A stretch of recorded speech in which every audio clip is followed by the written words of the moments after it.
I just can't tell you how thrilled I am. Because I've tried really hard to listen to all of this debate. We're now, I think, we're more than a week into the debate on this bill. And I have tried to listen to it on the tannoy if I was back at the annex, and if not, I have tried to follow along by reading the Hansard. I cannot believe I did that, but I tried. So, currently we are speaking to the government amendment, which is on the floor with no sub-amendments currently. Yes, thank you very much. And it doesn't seem to me that anybody's actually spoken directly to the government amendments that are on the floor. So I'd like to do that. Thanks. And then once the amendment has been dealt with, I'd like the opportunity to, I'll seek the Speaker's permission to stand again and just speak more generally on the clause debate in Committee of the Whole. Okay, so going back, I was going through my file and I'm noticing that, I started to collect emails and letters and such all from people back in the summer, which makes sense because the minister put this on the floor in the spring session so that there would be the opportunity for people to give him some feedback to the bill, and thus all the wonderful people that I've had an opportunity to correspond with. But in listening to the debate and reading the correspondent, these are the issues that I've been hearing over and over again. The question of need, the question of crisis, the question of public consultation, the question of cost paid by others. I think we could refer to that now as the Lexis argument, the reliability of the line, and the question of whether the lines are for us or for export. So essentially, and there's been sort of sub-questions there about how fast does this need to proceed, now I can't read my writing, how fast, who pays, who decides.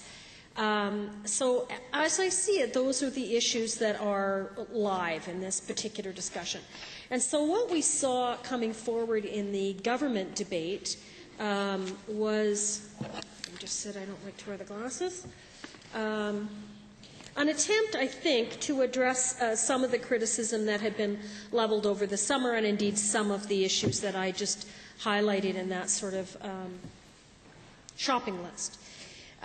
So the first is Section A, which was dealing with the needs question, as I understand it. And I'm sure if I'm wrong, the minister will be happy to correct me. He certainly didn't hold back from correcting anyone else. But I think what I see in the government's attempt to correct this is that we didn't really correct the problem in this amendment. And I think the bill continues to bypass the needs identification process. So the changes that are being proposed by the government don't actually do anything to address that concern. So we have the original wording that the Alberta Utilities, where am I here? Commission Act does not apply to critical transmission infrastructure. Now we have a sub-amendment here that's being put in under Section 2, which is being added under the original section.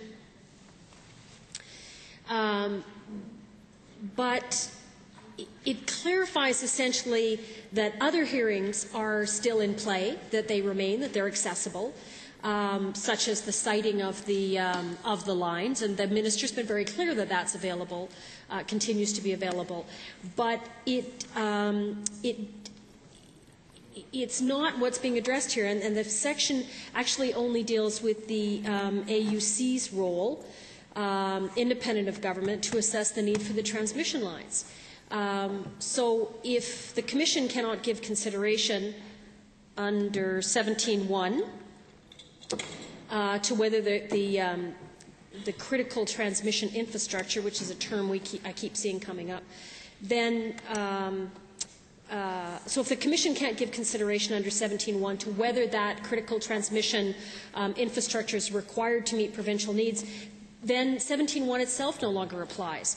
It should be as simple as that. So I'm arguing that there's no substantive difference made to Bill 50 by what we see in what we're calling Amendment 1. If I can go on to Amendment 2, which is amending Section 2 sub 6, appearing, let me get my, oh, please don't let me have marked up two different bills. Appears on the bottom of page 7 if you have a paper copy of the bill. Otherwise, it's essentially appearing under subsection 9. And what's happening here is there's a whole other piece being added in on stage developments. 41.4, the previous section was 41.3. So this is a whole big section that gets stuck into the bill as an amendment. And what we've got here is mostly around that same, I'm sorry, that language, critical transmission infrastructure, CTI, and allows, okay, it's subject to regulations to specify and make available to the public the milestones, public milestones that the independent system operator can use to determine the timing of the stages of the expansion of the terminals. But what's missing here is what the timing is. So it's one thing to come forward in the Act and say, all right, we're going to give stages. We're going to implement stages into the bill or milestones into the bill. Fair enough. But part of this was the issue around a sort of larger understanding of timing. So if you tell me that you're going to do this in stages, but you don't tell me how far apart the stages are, they could be a week apart, a month apart.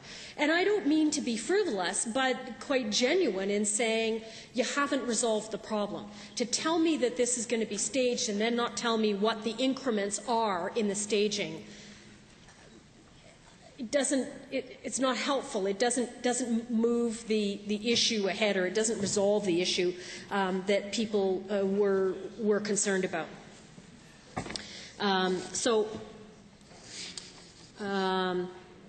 And then it goes, so it talks about those milestones. The second piece of it is that the facilities that are referred to shall be developed in stages according with subsection 3. And subsection 3 talks about the schedule shall be developed first, may initially be energized at a 240 kV, and the ISO shall make regulations specify, et cetera, and all of that. So it says it's going to be staged in